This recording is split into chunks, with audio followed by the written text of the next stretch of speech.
Well, blessed morning, folks. Today's October 3rd, 2022. Without further ado, let's just dive right on out the sky into the Word. This is about timing. We have a quote from Evelyn Underhill. On every level of life, hurry and impatience are sure marks of an amateur. When we have a scripture of Psalm 27:14. Be strong and take heart and wait for the Lord. In word. Why does the Bible so insist on our waiting? We are given instruction after instruction to wait on God. There is story after story about someone who wanted to rush him. Abraham, Saul, Peter, and many, many, many more. You can put Jackie Hunter on that as well. Why are we always being told, not so subtly either, to slow down? Because our timing is almost invariably faster than God's. His agenda for a situation includes deep workings and intricate details. We just aim for superficial symptoms. He intends to grind his grain very, very fine and excruciating work on our character that will not let coarseness remain. Or, to use another metaphor, he beats his one long and hot. He heats his one long and hot, removing not just the impurities that can be seen with the naked eye, but all that exists. That reminds me of fire tests purity and silver and gold, but the Lord tests the heart. So he's getting rid of the things in your heart that need to go by his holy fire. That's how I look at that. And we usually don't care about such thoroughness. We want to get rid of our difficult situation quickly, or to achieve our successes suddenly. For us, time is of the essence. For God, time is essential. A direct correlation to the wisdom we learn from God is the patience our hearts can tolerate. Foolishness is the impatient.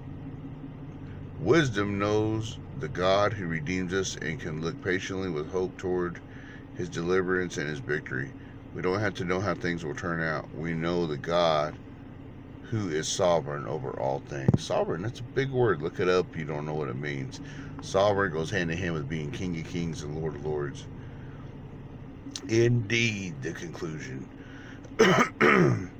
What does that mean at a practical level?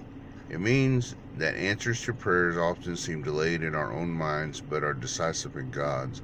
It means that deliverance often seems slow to us, but to God it is already accomplished. It means that when we act on our impulses, we're violating his patient plans.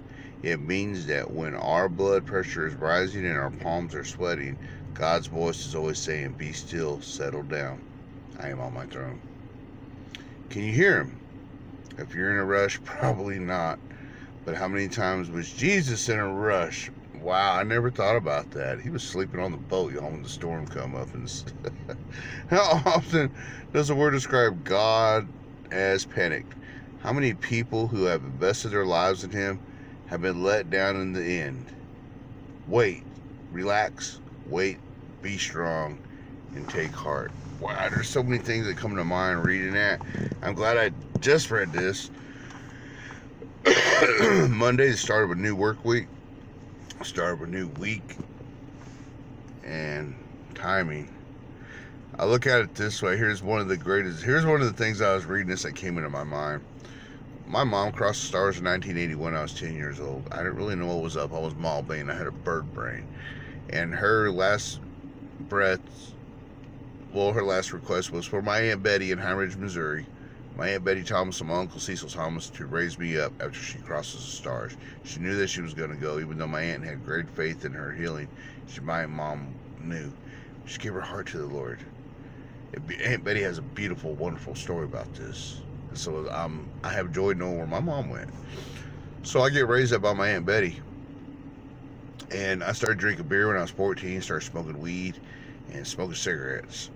So from 1986 all the way to January 5th, 2008, I progressively got worse. And I didn't know that beer was going to lead to jail time, it was going to lead to broken friendship, it was going to lead me living home to home to home and losing various jobs and not having jobs and being lonely and, you know.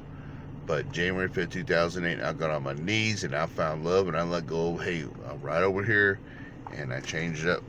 I changed up for the Lord. Because the Lord's way higher than always, I made Annie my wife. And that's when I asked for good things. I cried on my knees on that concrete. I was like, Lord, I don't want to be drunk no more.